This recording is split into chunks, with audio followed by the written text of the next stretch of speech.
Hello everybody, Angel Arts here, and welcome to another special bonus episode of Let's Analyze Characters from Dragon Age Inquisition.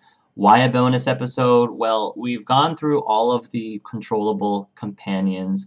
We've gone through all of the advisors. I wanted to take some time to briefly talk about one more character who is none of the above, but appears to have some major role or key role in Dragon Age Inquisition. Obviously, the person I'm referring to is one of the Witches of the Wilds herself, Morrigan.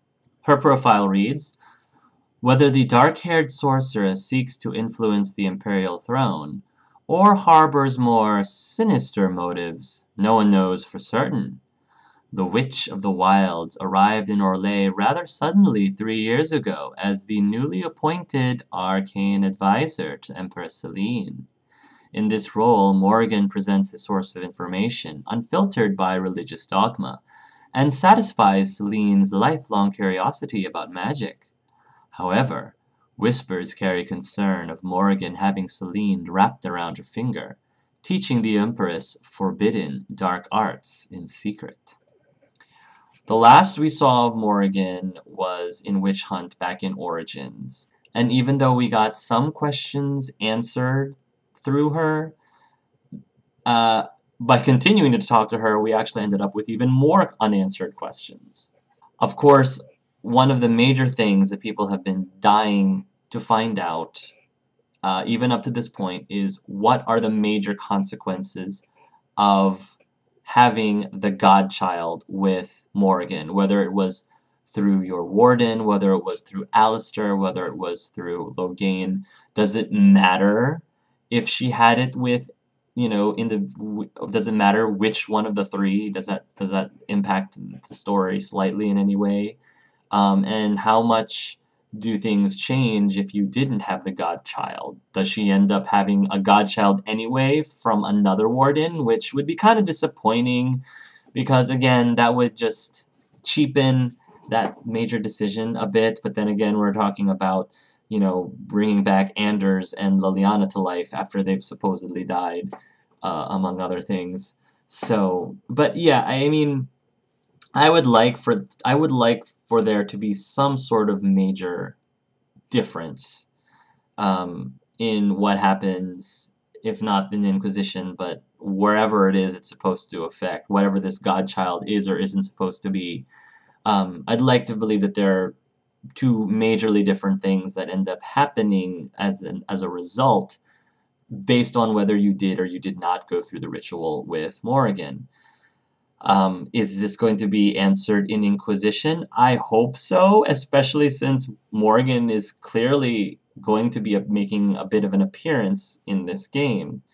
And what exactly, once and for all, are her motivations with this godchild? What exactly is she planning on doing with this godchild? What is this godchild meant to do, if the godchild's meant to do something? Is the godchild fated to be an evil or good force in this world? And again, I use those terms loosely, good versus evil very loosely.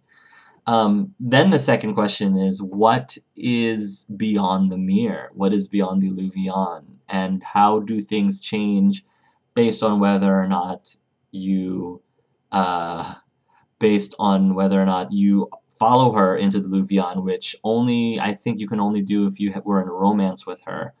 Versus if you just let her go through the Illuvion, versus if you killed her, because I have a feeling even if you did stab her as she went through the Illuvion, she's still kicking and alive for Inquisition. Yeah. Oh, BioWare. But she comes back again, and supposedly she's kind of getting buddy-buddy with Empress Celine. Maybe teaching her a few magical tricks on the side, It's kind of suspicious. So one can wonder, what exactly is she trying to do here? What is she trying to pull? What are her motivations? Are her motivations necessarily good versus evil? Are her motivations necessarily self-fulfilling? Or is she doing something out of the goodness of her heart? Morrigan she is, again, like Leliana, a very mysterious character, but in many different ways. And her personality, as I have read, is supposed to be, she's supposed to have evolved since the last time you saw her. She apparently is a little softer. She has become, she apparently has more human aspects in her personality, and I'm curious to find out what the writers mean by that once I actually start interacting with her and speaking with her. Because, again, characters are not meant to be stagnant beings. They are supposed to, I think that a very well-written character is someone who does evolve and change over time, for better or for worse. One can judge for themselves. But with Morrigan's case, I'd like to believe that ultimately she is more of a force of good versus evil. And not always, I'd like to give her some credit and hope and believe that not everything that she does is, in order to be, purely to help herself out. And I can't really talk much about Morrigan without talking about Flemeth. Flemeth, again, is such a major character in the franchise in general. She appears or is mentioned, and even to this day, we're not really quite sure what she is. Some people think that she herself is an old god. Some people think that she might be even Andraste herself, like an incarnation of Andraste herself. There's a lot of speculations over Flemeth. And again, another character that you can kill in Origins, kill and still appear, obviously. See a trend here? The apple doesn't really fall that far from the tree, ladies and gentlemen. They have said that there has been some Flemeth sightings, or rather her dragon form sightings, I believe, in the last trailer.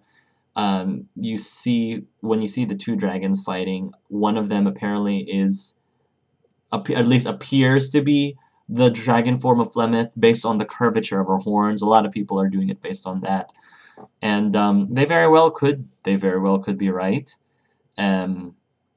It very well could also just be Morrigan herself too. I mean, I'm sure maybe at that point she would be powerful enough to change her form into a dragon as well. I'm not sure. Whatever agenda that Flemeth has, Baker knows, really. She is definitely a puzzle, and I don't think that we are meant to ever decipher her puzzle anytime soon, not even in Inquisition. And I'm pretty sure that her presence will be felt even, I'm guessing, even beyond Inquisition. She just strikes me as a being who has been around forever almost, and probably will continue no matter what happens or no matter how many times she gets killed. Flemeth is coming back, and every single time she does, we are not necessarily one step closer to learning all about her. And I like that. Plus, Flemeth is that kind of character who always seems to be 1 to 10 steps ahead of everybody else, which is both really cool and really frustrating. So anyway, that was just really short and sweet analysis on Morrigan. Again, we don't know much about her and her motivations and Inquisitions, because I think that's part of the point with Inquisition while playing the game, is that you don't know a lot of things going in, and I'm very curious to find out how things play as we go through the game with Morrigan. So anyway, folks, thank you guys so much. This is the last of this series. After this, I am going to be doing a podcast, hopefully live. Tentatively, I'm planning for it to be a live podcast with some of you viewers out there as guests. I held a contest of sorts for my recent 3,000 subscribers video, asking people to submit their sample analysis of things on Dragon Age Inquisition, and based on that, I was able to get a group of people that will be sitting down with me, and we're just going to be discussing topics about Inquisition pre-release, prior to its release. So once I get the details of that, I am going to be posting them. Hopefully you guys can join us. I think it'll be a great time, and it'll be really cool to hear other people's opinions and you're not just listening to me yap about my opinions all the time.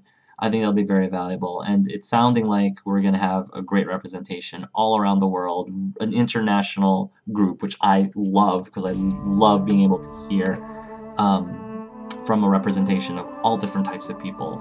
So that's exciting. Anyway, guys, thanks again for watching, and until next time, everybody, love yourselves and love each other.